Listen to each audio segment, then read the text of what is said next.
రాణమ్మ పిల్లలంటే మా రానమ్మ కన్నబిడ్డలండి.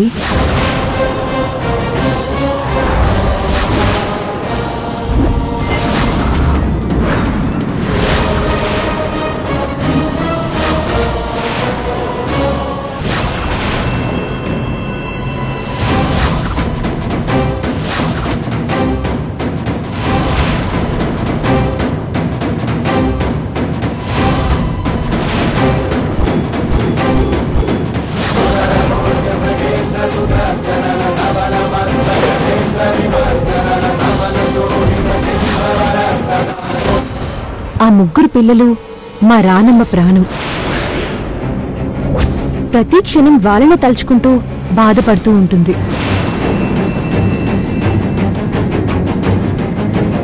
మరి ఆ పిల్లలు ఎక్కడున్నారు? వాళ్ళు లేరండి. చిన్నప్పుడే మా రానమ్మ నుంచి దూరమయ్యారు. అనుకోకుండా నదిలో కొట్టుకుపోయారు.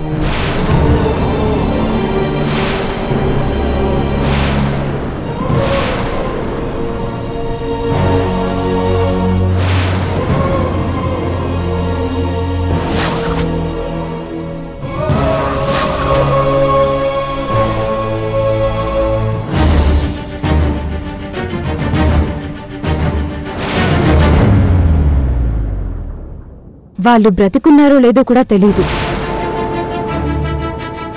ఇన్ని సంవత్సరాలైనా వాళ్ళ జాడ మాత్రం తెలీదు. కానీ ఎక్కడో ఒక చోట ప్రాణాలతో ఉంటారని మా రానమ్మ ఆశ. ఏదో ఒకరోజు ఆమె నమ్ముకున్న కృష్ణయ్య తన పిల్లల్ని తన దగ్గరికి చేరుస్తాడని ఎదురు చూస్తూ ఉంది.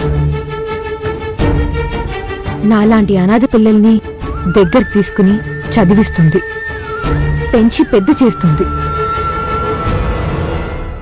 ప్రతి పిల్లల్లోనూ తన కన్నబిడ్డల్ని చూసుకుంటుంది.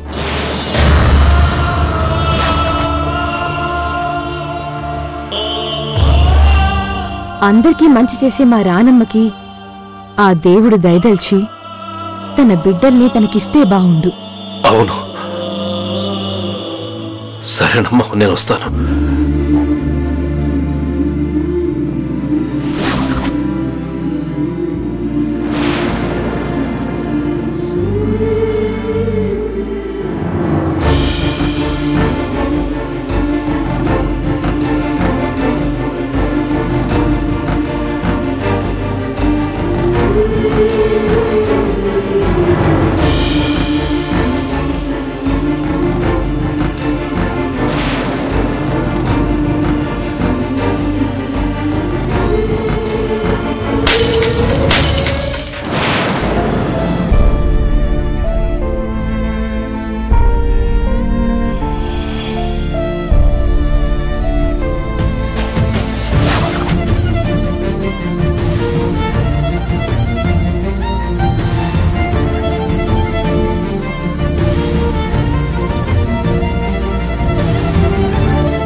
నిన్ను నోరెత్తావంటే 32 పళ్ళు రాళ్ళు కొడతాను.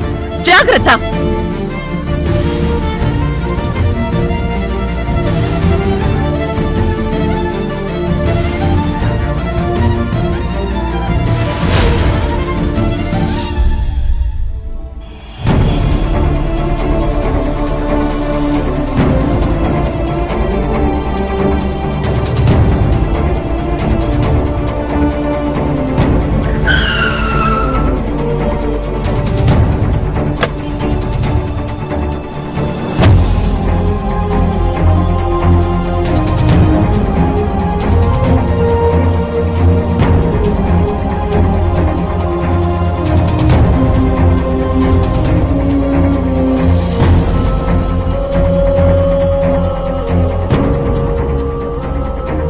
కృష్ణయ్య,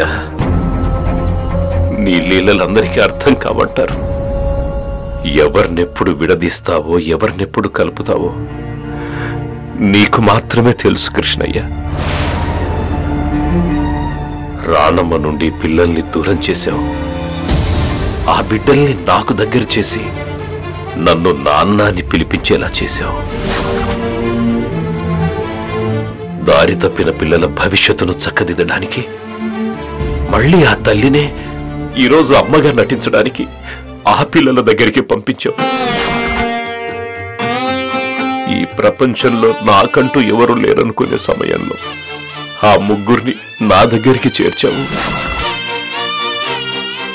పిల్లలు చేయి జారుతున్నారనుకునే సమయంలో మళ్ళీ ఆ తల్లిని వాళ్ల దగ్గరికి చేర్చావు.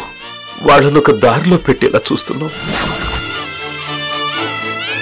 ఈ ప్రపంచంలో ఇంతమంది ఉండగా నేను రాణమ్మని ఎందుకు ఎంచుకున్నాను? తనే నా పిల్లల్ని దారిలో పెడుతుంది అనుకున్నాను గాని ఆ రాణమ్మే పిల్లలకి కన్న తల్లి అన్న విషయం నేను తెలుసుకోలేకపోయాను. 20 ఏళ్ల నుంచి కన్న బిడ్డల కోసం భూతద్దం వేసుకుని మరీ ఈ ప్రపంచాన్ని వెతుకుతున్న ఆ తల్లికి తన బిడ్డలు తన పక్కనే ఉన్నారని, తనతోనే ఉన్నారు అన్న నిజాన్ని తెలియకుండా ఎంత నాటకమాడావు కృష్ణయ్య. ఏ జన్మలో ఎవరికి రుణం ఉంటుందో ఆ రుణం ఎప్పుడు తీరుతుందో నీకు బాగా తెలుసు. ఆ పిల్లలకి తండ్రి ప్రేమను పెంచాల్సిన రుణం ఉంది కాబట్టే ఇంతకాలం ఆ బిడ్డల్ని నా బిడ్డల్ని చేశావు. ఇప్పుడు ఆ పిల్లలు తల్లి దగ్గరికి చేరాల్సిన సమయం దగ్గర పడింది. అందుకే ఇప్పుడు ఈ నిజం నాకు తెలిసేలా చేశావు. ఇది నీ ఆజ్ఞ అని నాకు అర్థమైంది కృష్ణయ్య.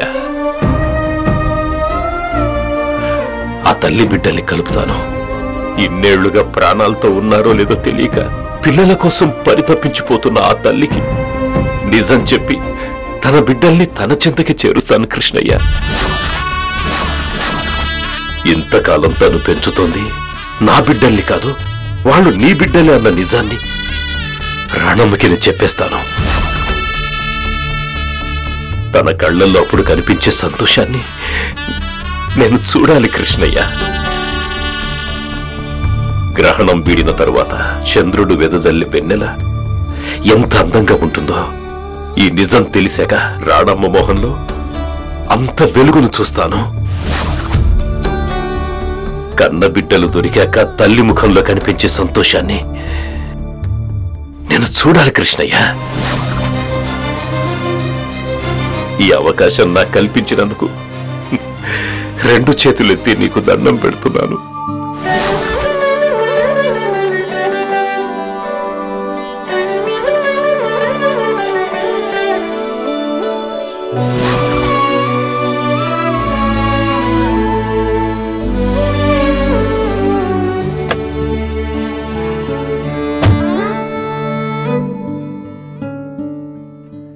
చివరికి రాణమ్మని ఎక్కడికి చేర్చాలో ఆ కృష్ణయ్య అక్కడికే చేర్చాడు. రాణమ్మకి ఈ విషయం చెబితే ఎంతో సంతోషిస్తుంది. తన 20 ఏళ్ల నిరీక్షణ ఫలించిందన్న నిజం తెలిస్తే ఎంత పొంగిపోతుందో.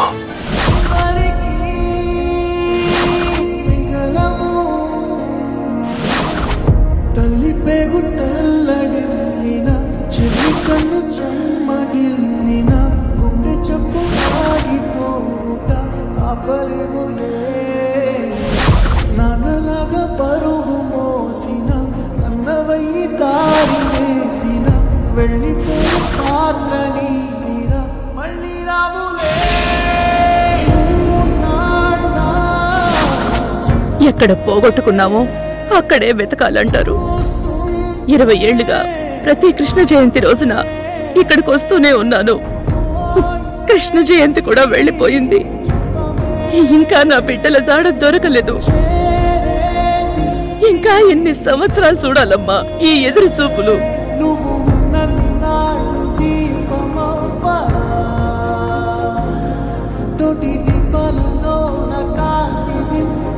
రాణమ్మ ఫోన్ ఏంటి నాట్ రీచబుల్ అని వస్తుంది.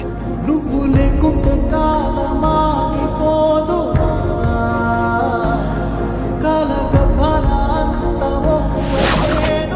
నా బిడ్డల్ని నీ కడుపులోనే దాచుకున్నావా, లేదా ఒడ్డుకి చేర్చి ఏ పుణ్యాత్ముల ఒడిలోనైనా చేర్చావో నాకు అర్థం కావడం లేదు గోదారమ్మ.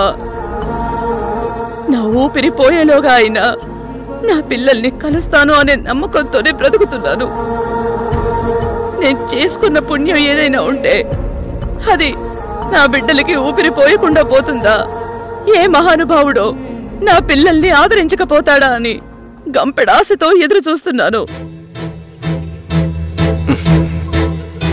ఇదేంటి, రాణమ్మకు నిజం చెప్పి సంతోష పెడదామనుకుంటే అసలు తన ఫోనే కలవట్లేదు. ఎక్కడుంటుందబ్బా? గోదారమ్మ, నా పిల్లల్ని కలుస్తాను అనే నమ్మకంతోనే ఇక్కడి నుంచి వెళ్తున్నాను. కలుపు తల్లి.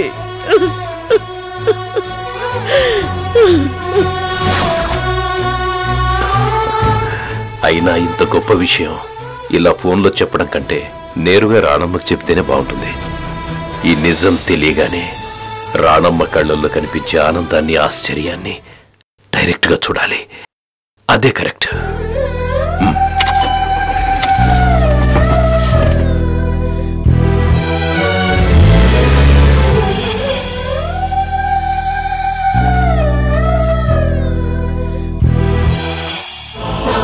ప్లీజ్ మనోజ్, 2 రోజులైంది. నాకు నరాలన్నీ లాగేస్తున్నాయి. నాకు పిచ్చెక్కేలా ఉంది మనోజ్.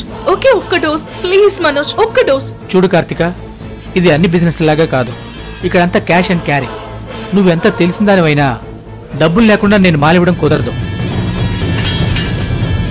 నువ్వు కాబట్టి అప్పుడు ఇచ్చాను. ఇప్పుడు మళ్ళీ అంటే నా వల్ల కాదు. మనోజ్, నేను డబ్బులు ఇచ్చేస్తాను మనోజ్. నా చేతికి డబ్బులు రాకుండా మా ఇంట్లో ఉన్న రాక్షసి అడ్డుపడుతుంది. నేను ఇంట్లో దాచుకున్న మాలంతా బయట పరేసింది. నీకు ఏదో ఒక రకంగా డబ్బులిచ్చే బాధ్యత నాది. ప్లీజ్ మనోజ్, ఒక్క డోస్ ప్లీజ్. డబ్బులు ఇవ్వకుండా వాడు నాకు మాలివ్వడు. అందులోనూ నీకంటే అస్సలు ఇవ్వడు. ఎందుకంటే నువ్వు ఆల్మోస్ట్ పోలీసులకు దొరికిపోయినంత పని అయింది. ఏదోలాగా మీ చెల్లిని ఇరికించి తప్పించుకున్నావు కాబట్టి సరిపోయింది. లేదంటే మీతో పాటు మేము కూడా దొరికిపోయేవాళ్ళం. అసలు పోలీసులు నన్ను ఫాలో చేస్తున్నారనే విషయం నాకు తెలియదు మనోజ్. పోలీసులంటే అలాగే ఉంటారు కార్తిక. లేదంటే మేము రైట్ చేస్తున్నామని చెప్పొస్తారా? మనమే అలర్ట్గా ఉండాలి. ఒక్కసారి నీ వెంట పోలీసులు కాపలా కాస్తున్నారు అంటే నీకు మాల్ దొరకదు. ప్లీజ్ మనోజ్, అలా అనుకు మనోజ్ ప్లీజ్. నువ్వు ఎంత బతిమిలాడినా వేస్ట్ కార్తిక. పాత బాకీ 1,00,000 రూపాయలు. ఇప్పుడు కొత్తగా మాల్ కావాలంటే మరొక 50,000. మొత్తం కలిపి 1,50,000 ఇస్తేనే నీకు మాల్ దొరుకుతుంది. లేదంటే లేదు. సరే, నీకు ఇస్తాను. అవసరమైతే ఇంట్లో దొంగతనం చేసైనా ఆ డబ్బు నీకు తెచ్చిస్తాను. నాకు మాల్ కావాలి ప్లీజ్. నువ్వేం చేస్తావో నాకు తెలీదు. నాకు మాత్రం మాల్ తెచ్చివ్వు. నువ్వు ఎలా చేస్తావో నాకు తెలీదు. డబ్బులు రెడీ అయితే ఫోన్ చెయ్యి, వస్తాను. అయితే రేపు డైరెక్ట్ గా ఇంటికి వచ్చేయి. డబ్బులు నీకు ఇస్తాను. బట్ మాల్ మాత్రం వెంటనే ఇవ్వాలి. అలాగే.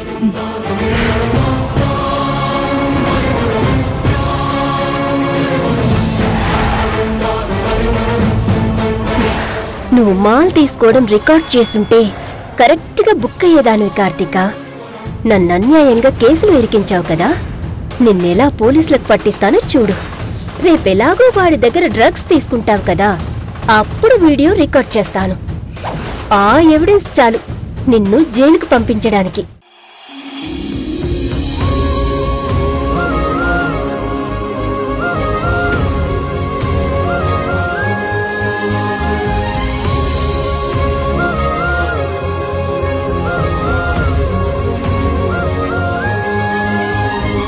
రాణమ్మా, రాణమ్మా, రాణమ్మా, ఎక్కడున్నావు రాణమ్మా?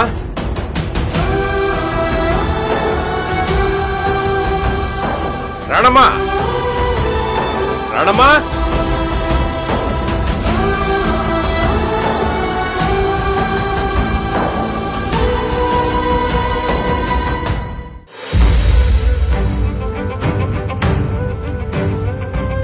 రాణమ్మా, రాణమ్మా,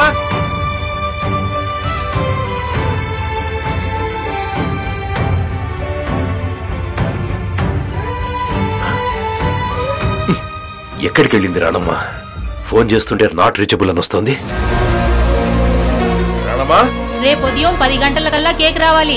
పొద్దున్నే వచ్చి ఆ బెలూన్స్ పూలు అన్నీ కట్టి ఇంటిని అందంగా అలంకరించాలి. ఆలస్యం అయ్యిందో నా సంగతి తెలుసు కదా.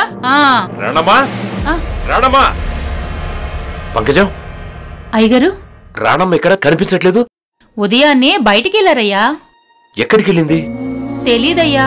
బయటికి వెళ్తున్నాను, రావడం ఆలస్యం అవుతుందని మాత్రం చెప్పారయ్యా. ఎక్కడికి వెళ్ళిందబ్బా? ఫోన్ చేస్తే ఫోన్ కూడా కలవట్లేదు. వచ్చేస్తారులే అయ్యగారు. అమ్మగారు 1 గంట కనిపించకపోతేనే 10 సార్లు వెతుక్కుంటున్నారు. మరి ఇన్నేళ్లు అమ్మగారిని వదిలేసి ఎలా ఉన్నారో ఏంటో. పంకజం, నీ ఆ సోదాపుతావా? అలాగేనయ్యా. అన్నట్లు కేక్ ఆర్డర్ ఇచ్చానయ్యా. రేపు ఉదయాన్నే మనుషులు పంపిస్తానన్నారు. ఆ డెకరేషన్ అంతా వాళ్లే చేసుకుంటానన్నారయ్య గారు. డెకరేషన్? డెకరేషన్ ఏంటి? అదేంటయ్య గారు అలా కొత్తగా అడుగుతున్నారు? మీ 3 పిల్లలకి ఒకే రోజు పుట్టినరోజు చేస్తారు కదా, అది రేపే కదా, మర్చిపోయారా? ప్రతి సంవత్సరం చేసేదేగా అయ్యగారు. 3 పుట్టినరోజు ఒకే రోజు చేస్తారేంటయ్య గారు అంటే చెప్పరు. అలాగని 3 కవల పిల్లల అంటే అది కాదు. అన్నా చెల్లెలకి 3కి ఒకే రోజు పుట్టినరోజు చేయడం ఏంటో నాకు అస్సలు అర్థం కాని విషయం అయ్య గారు.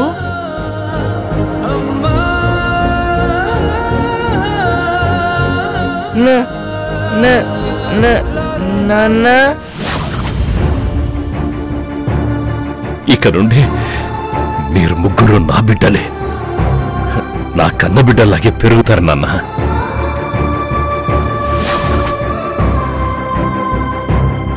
నన్ను నాన్న అని పిలిచిన రోజు 3 నా బిడ్డల్ని చేసుకున్నాను. అందుకే 3 పుట్టినరోజు ఆ రోజే జరిపిస్తూ వచ్చాను. ఆ రోజు రేపే కావడం, ఈ రోజే రాణమ్మ వాళ్ళ కన్న తల్లి అని తెలవడం, ఇదంతా కృష్ణయ్య లీల. ఈ విషయం వెంటనే రాణమ్మకు చెప్పాలి. ఎక్కడున్నావు రాణమ్మ? త్వరగా రా.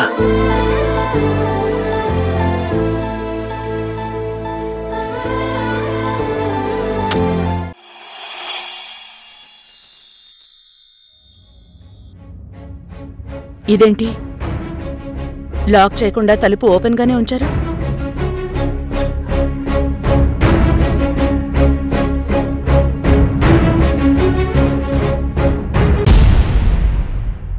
ఏంటండి, ఇంకా నిద్రపోలేదా? లేదు రాణమ్మ, నీ గురించి ఎదురు చూస్తున్నాను. నా గురించా? అవును. ఉదయమనగా వెళ్ళావు. ఎక్కడికి వెళ్ళావో తెలీదు. ఎన్నిసార్లు ఫోన్ చేసినా నీ ఫోన్ నాకు కలవలేదు.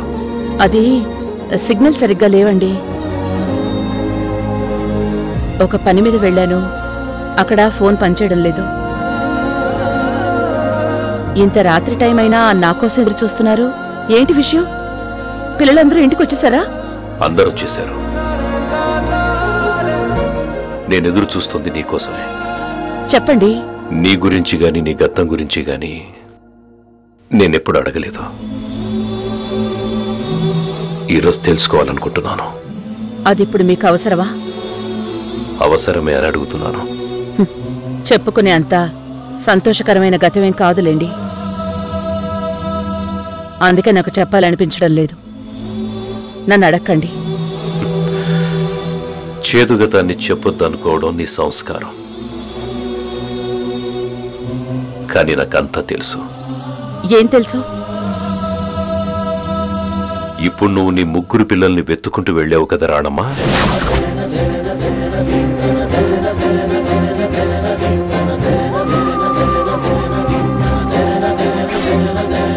ఈరోజు అనుకోకుండా మీ ఇంటికి వెళ్ళి మీ ఇంట్లో ఉన్న నీ పిల్లల ఫోటో చూశాను.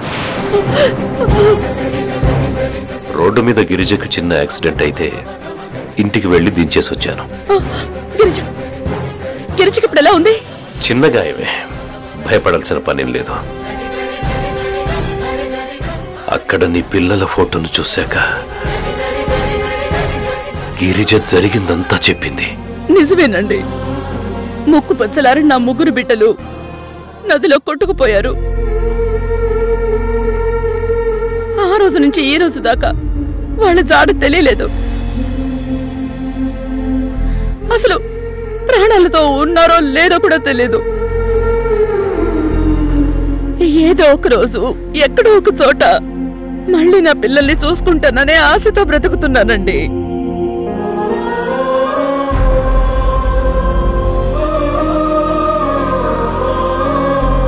ఎవరికైతే నువ్వు అమ్మలాగా నటించడానికి వచ్చావో వాళ్లే నీ సొంత బిడ్డలు.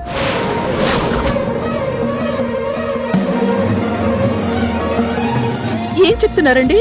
నువ్వు పూజించే ఆ కృష్ణయ్య మీద ఒట్టు.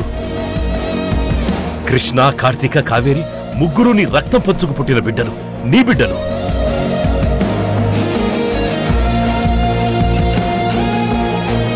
అంటే నా బిడ్డలకే నేను అమ్మలా నటిస్తున్నానా?